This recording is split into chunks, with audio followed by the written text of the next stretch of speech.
Hello, aujourd'hui je viens pour une dernière vidéo qui va venir conclure tout ce voyage que j'ai fait aux Philippines. Je vais vous partager l'itinéraire que j'ai suivi, le budget dont j'ai eu besoin pour ces quelques semaines là-bas, les endroits que j'ai le plus aimé et le moins aimé et ce que j'ai globalement pensé de ce voyage.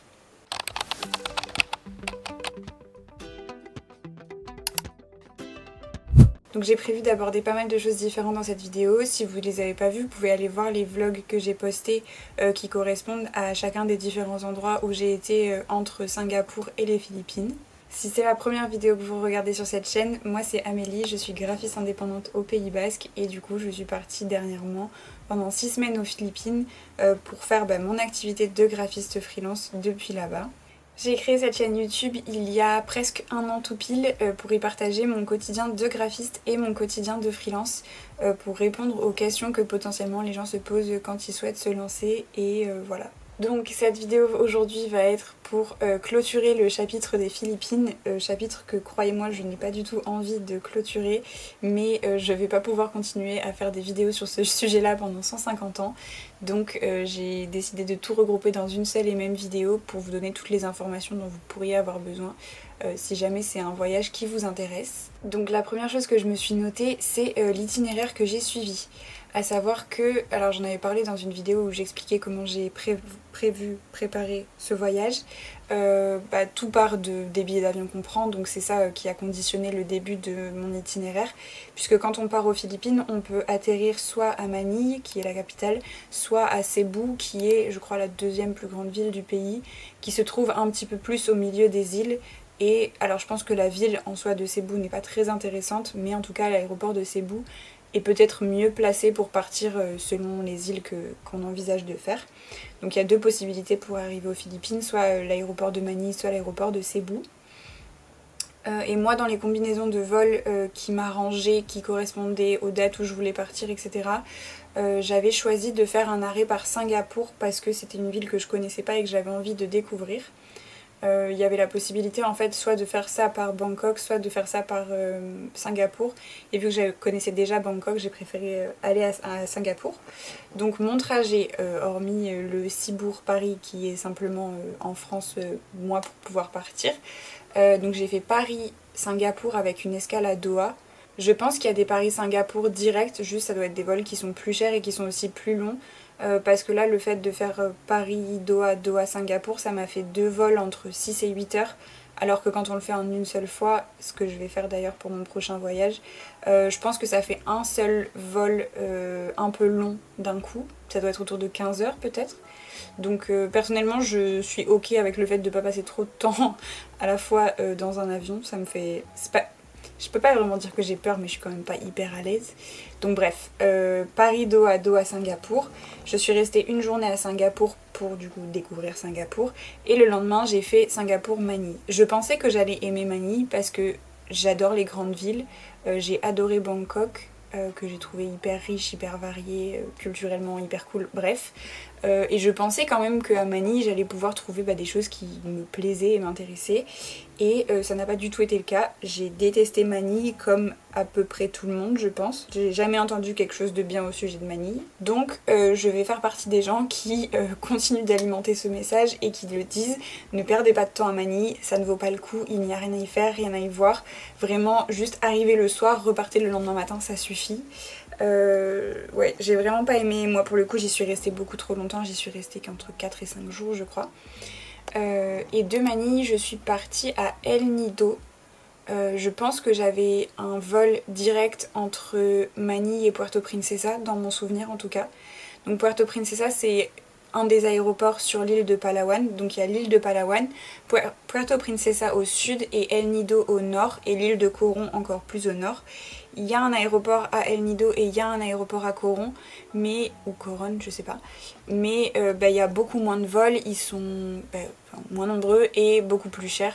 Donc le trajet le plus courant, c'est de faire Manille-Puerto Princesa et de Puerto Princesa prendre un van qui met 5 heures à rallier Puerto Princesa à El Nido, qui est l'endroit où les gens vont quand ils vont à Palawan, parce que Puerto Princesa je suis pas restée beaucoup mais il n'y avait pas grand chose à faire ni à voir.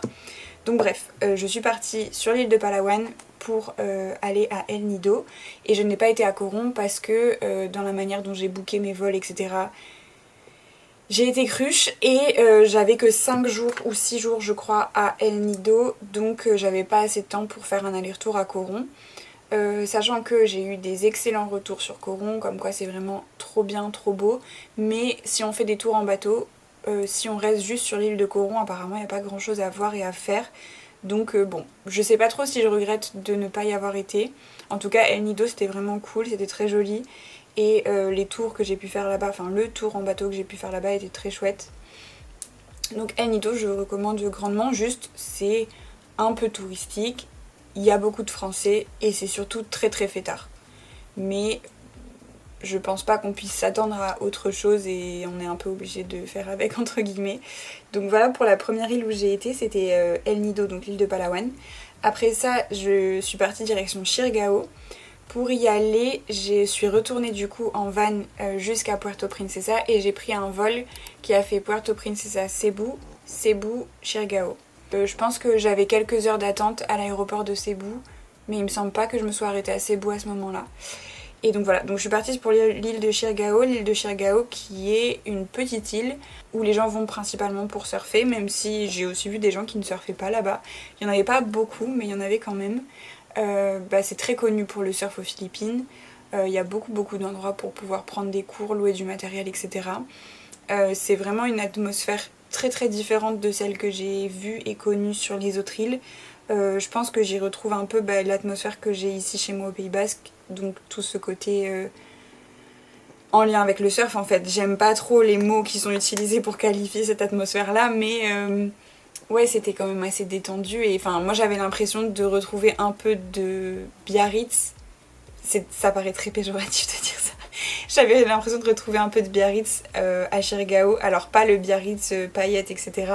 Mais le côté, ouais voilà, enfin tu vis un peu en fonction du surf.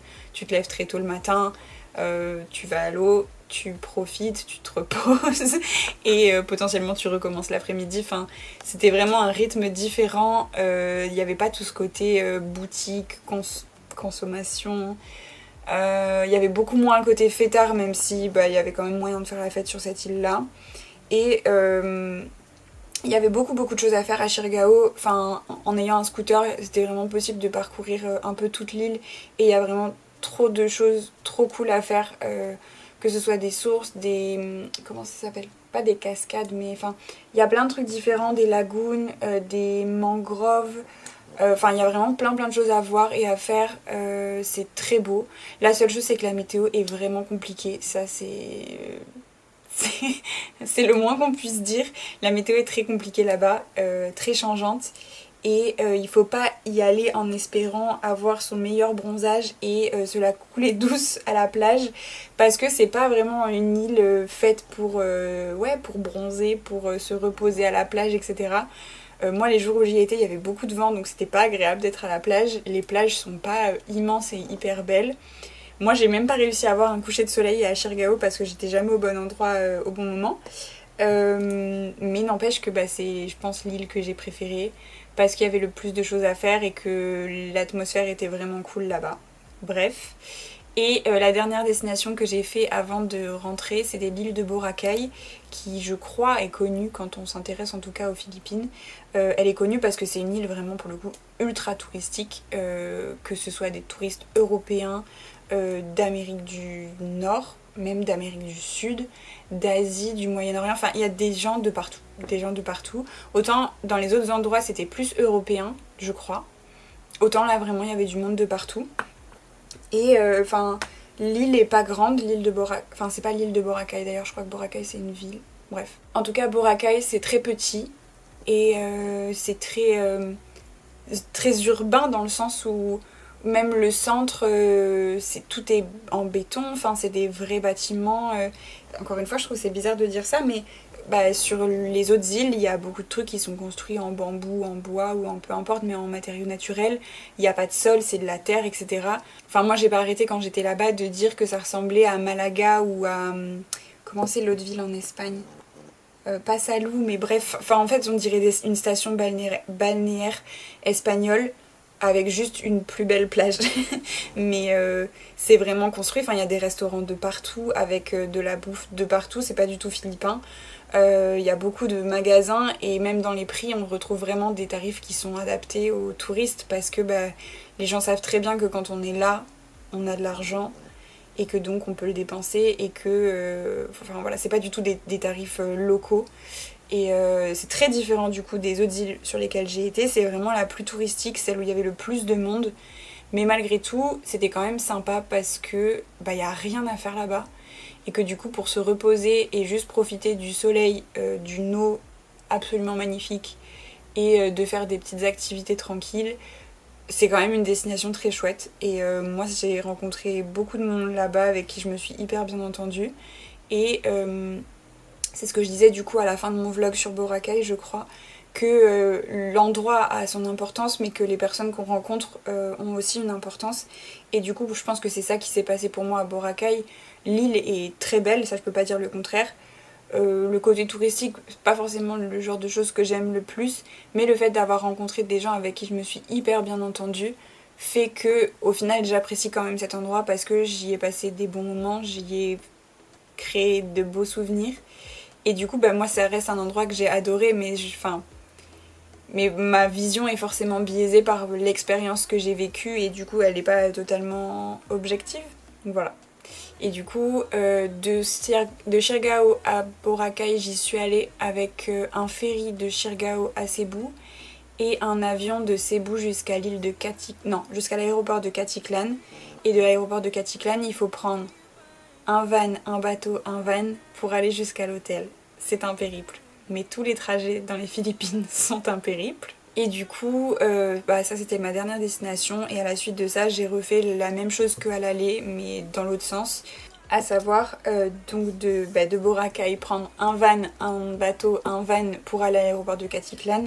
Caticlan jusqu'à Manille, Manille jusqu'à Singapour, Singapour Doha, Doha Paris, Paris Cibourg en train. Et voilà.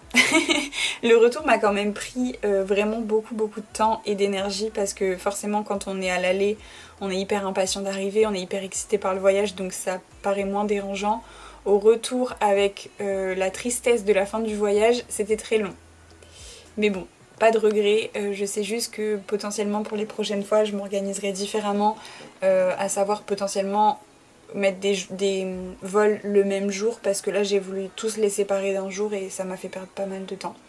Bref, voilà pour l'itinéraire.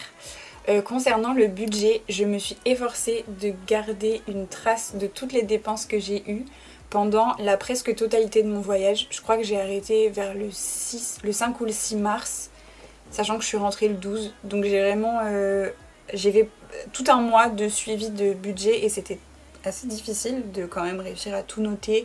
J'ai catégorisé pour savoir dans quoi j'avais dépensé le plus, etc. Bref, donc j'ai pas la somme exacte puisque comme je disais, au bout d'un moment j'ai arrêté parce que ça me saoulait trop. Mais j'ai essayé de suivre le plus possible mon budget pour pouvoir dire combien ça m'avait coûté et pour pouvoir le savoir aussi pour moi. Combien ça m'avait coûté, qu'est-ce qui m'avait coûté le plus d'argent et je regrette pas la manière dont j'ai dépensé mon argent mais juste peut-être que je vais me rendre compte que j'ai abusé sur certaines choses. Donc, au total, je crois que ce voyage de 40 jours et de 6 semaines m'a coûté 2600 €. Sachant que ça comprend du coup absolument tout. Et que donc dans la répartition, il y a 50% de ces 2600 € qui étaient uniquement pour les billets d'avion. Donc, sachant que mon billet d'avion Paris jusqu'à Manille, j'en ai eu pour 1000 € aller-retour.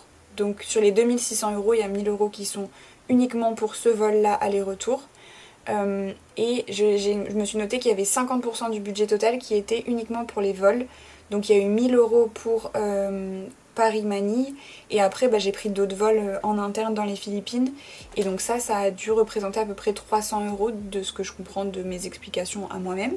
Donc bref, 50% du budget total qui est uniquement les avions. Donc ça prend déjà une grosse partie. J'ai noté 15% pour les logements. Ça serait plus simple si j'avais les sommes. Ouais, du coup 1276 € en vol, donc en avion.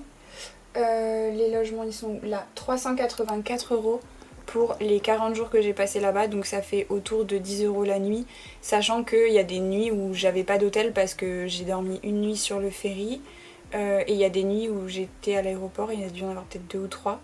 Donc il y a un peu moins de 40 nuits, mais n'empêche que bon, 384 € pour le logement, donc autour de 10 € la nuit. J'en ai eu pour 240 € en nourriture et en repas, ce qui est rien pour 40 jours, bon, bref. Et 70 € en café. J'ai tenu à distinguer les cafés et la nourriture parce que j'ai été beaucoup dans des cafés pour travailler, vu que j'étais là-bas aussi pour le travail, enfin j'ai travaillé depuis les Philippines. Et du coup je voulais vraiment savoir quel était mon budget café là-bas. Et 70 € en fait c'est que moi j'avais l'habitude de compter en pesos, la monnaie des Philippines. Et du coup j'avais l'impression que ça commençait à faire un budget conséquent. Mais en fait 70 € pour aller bosser dans des cafés, pas tous les jours mais presque, pendant 40 jours, c'est encore une fois c'est ridicule. Ensuite j'ai noté 188 € pour des transports divers, parce que du coup j'ai pris des fois le bateau, des fois le van, des fois le métro, des fois des tuk-tuk. Donc il y a eu plein de petits trajets que j'ai mis dans la catégorie transport qui sont pas l'avion, mais qui représentent quand même au final une somme aussi importante. J'ai noté 83 € en shopping, 100 € pour mes cours de surf et 259 € en autres. Je sais plus exactement ce que j'ai mis dans autres, mais je sais que par exemple il y a toutes les activités que j'ai pu faire, donc les tours en bateau par exemple. Qu'est-ce que j'ai pu mettre d'autre dans autres ? Je sais plus. Mais bref, donc voilà à peu près la répartition. Je mettrai à l'écran le petit camembert que j'ai fait avec ce tableau. Au début de ce voyage, j'ai essayé en fait de me restreindre, de me mettre des limites, enfin d'essayer d'avoir un budget et de le tenir sur le voyage. Sauf qu'en fait, je me suis rendu compte que j'allais pas me bousiller, mais que j'allais gâcher mon voyage si j'étais trop dans le contrôle avec mon argent. Donc au bout d'un moment, j'ai arrêté de trop réfléchir et j'ai juste fait les choses avec raison, mais quand même en me laissant profiter de tout ça. Et puis comme je le disais, en plus ça dépendait pas que de moi parce que la dernière île où j'étais était clairement beaucoup plus chère que les 2 premières îles, et que par exemple Manille, qui au final Manille, bon c'est pas terrible, mais on peut manger, se loger, etc. pour très peu cher. Donc voilà, ce voyage m'a coûté 2600 € pour 1 mois et demi d'itinéraire aux Philippines. Et bon, j'ai pas trop de comparatifs, mais je suis assez ok avec ce que ça m'a coûté et j'ai passé un très bon mois et demi, donc je pense que c'est le plus important. Et oui, du coup, peut-être juste un mot rapidement sur le coût de la vie aux Philippines. Sur la plupart des îles, j'ai trouvé des logements. Enfin, je sais que j'aurais pu trouver encore moins cher, hein, mais j'avais des logements entre 10 et 12, maximum 15 € par nuit, pour franchement des auberges qui étaient, sans être les meilleures, qui étaient quand même vraiment bien. Sachant aussi que j'avais réservé last minute, donc il y a eu des moments où j'avais pas trop le choix, notamment à El Nido, il restait pas grand chose. Donc voilà pour le logement. Pour la nourriture, c'est comme tous les endroits en Asie, je pense. Quand on mange asiatique ou local, donc philippin dans ce cas-là, c'est très peu cher. Je pense qu'on peut vraiment avoir tous ces repas en dessous de 2 € ou 1 € quand on mange philippin. Le problème, c'est que la nourriture philippine, c'est vraiment pas ça. J'ai mangé peu philippin et je me serais certainement pas vue manger philippin à tous les repas.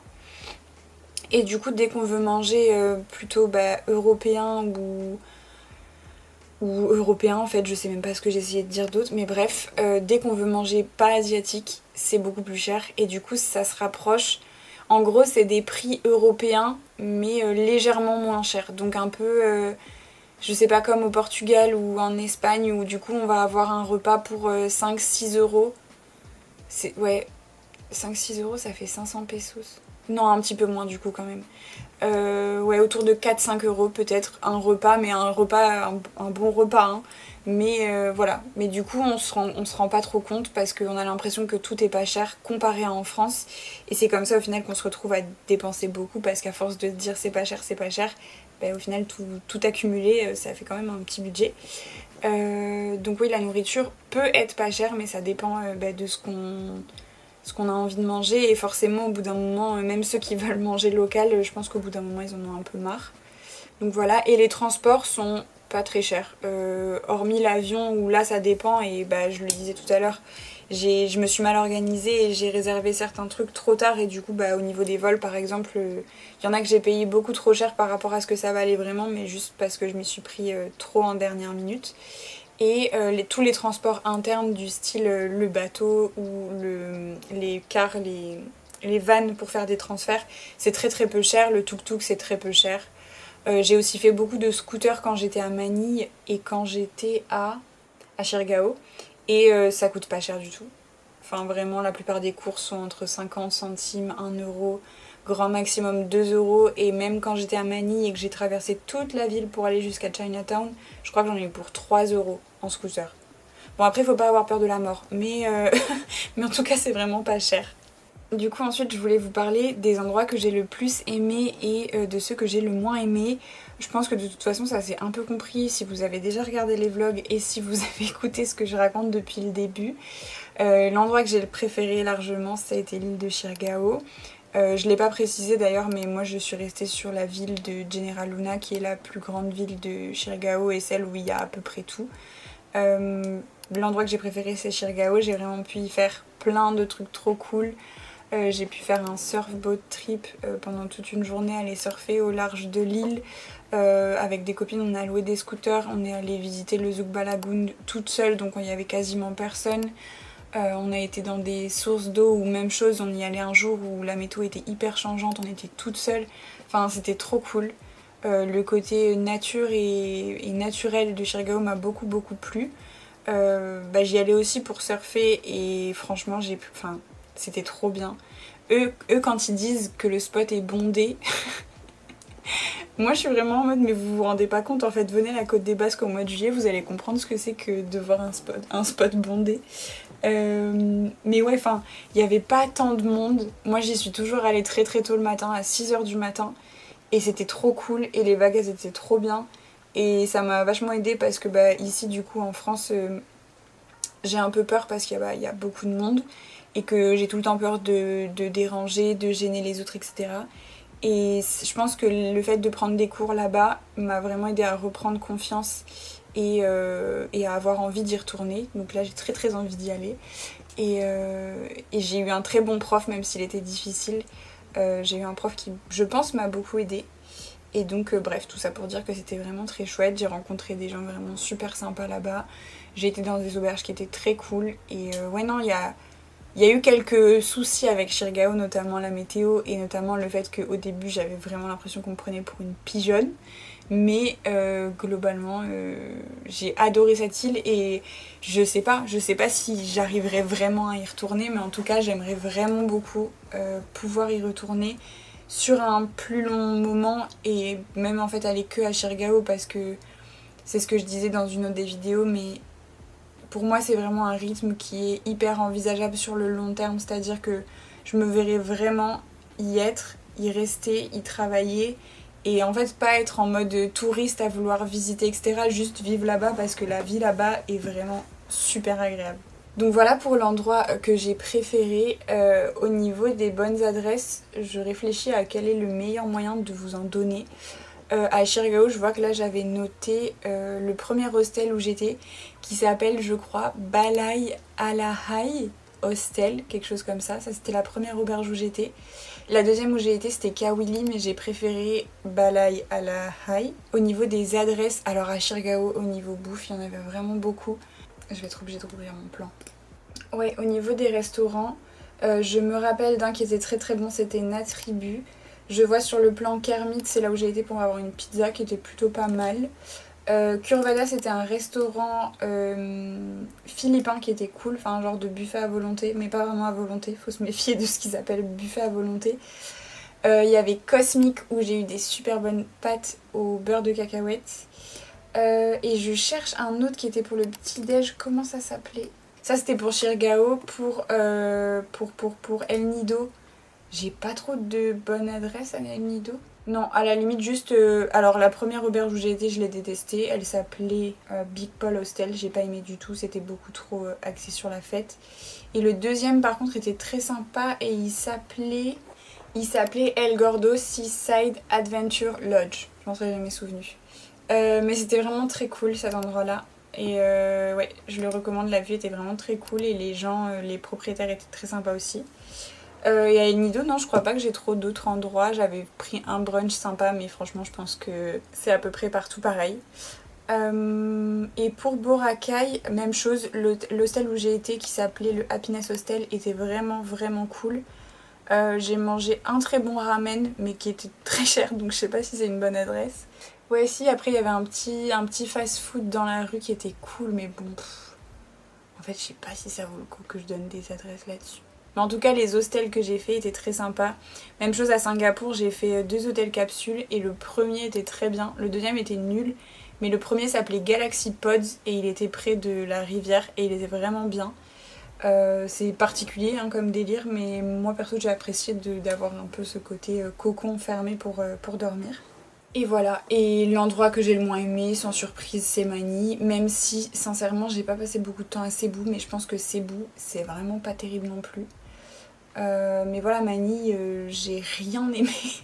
J'ai rien aimé là-bas, pourtant j'ai essayé hein, de trouver des trucs sympas, mais t'as même pas un parc, genre un grand parc dans lequel te poser et tout. Tu peux pas courir parce que c'est la ville partout. Franchement, l'endroit où j'ai été au retour, c'était même craignos, genre je suis pas sortie de l'hôtel. Donc non, Manille, non. Non, non, non, non. Si, ouais, il y a le quartier avec les centres commerciaux qui est... Mais c'est même pas assez sympa, enfin je pouvais pas dire que je suis contente d'y être allée, c'est juste, c'est le truc le moins pire que j'ai fait à Manille, quoi. Non, Manille, c'est pas dingue. Et puis voilà, je regarde ce que j'avais écrit, mais je crois que j'ai rien de plus à dire. Donc ma foi, j'espère que cette vidéo vous aura plu et qu'elle répond peut-être à vos questions si vous planifiez de partir aux Philippines ou si vous planifiez de partir en digital nomade en Asie ou ailleurs.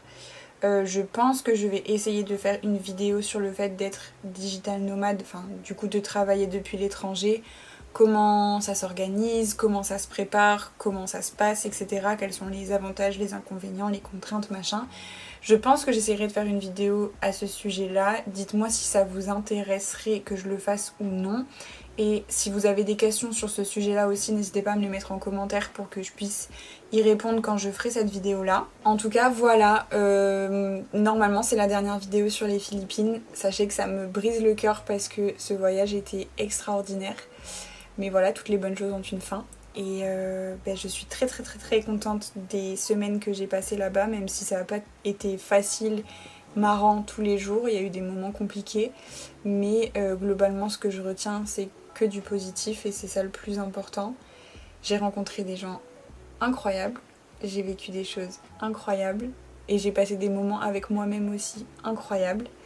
Et ouais, le retour à la réalité pique un petit peu. Et me fait aussi remettre beaucoup de choses en question, ce qui est probablement ce qu'il y a de plus inconfortable, mais voilà, c'est la vie. Je suis rentrée, je vais repartir. Et puis voilà, je suis quand même très contente d'avoir une activité qui me permet de partir pendant aussi longtemps à l'étranger et de quand même pouvoir travailler, parce que sincèrement je pense pas que j'apprécierais de partir aussi longtemps sans rien faire entre guillemets. Moi le fait de travailler, d'alterner des moments off et des moments de travail me convient vraiment très bien. Et j'ai hâte de pouvoir renouveler cette expérience puisque je sais déjà, c'est sûr et certain que je vais repartir. J'ai déjà des idées de destination, j'ai déjà des idées de période, mais il faut se calmer. Peut-être que l'année prochaine, je repartirai en Asie. J'espère vraiment du plus profond de mon cœur que j'arriverai à repartir en Asie. Combien de temps, où, etc. je ne sais pas. Mais en tout cas, cette expérience m'a énormément plu et forcément donné envie de recommencer. Donc ma foi, on verra bien. En tout cas voilà, j'espère que cette vidéo vous aura plu. Si vous avez la moindre question au sujet d'un voyage aux Philippines, n'hésitez pas à me mettre vos questions en commentaire ou à m'écrire sur Instagram pour qu'on puisse en discuter directement si vous voulez, ce sera avec grand plaisir. Pensez aussi à vous abonner à la chaîne si vous n'êtes pas encore abonné, ça m'aide beaucoup. En tout cas, merci beaucoup d'avoir regardé cette vidéo. Je vous souhaite de passer une excellente journée et je vous dis à très bientôt. Ciao!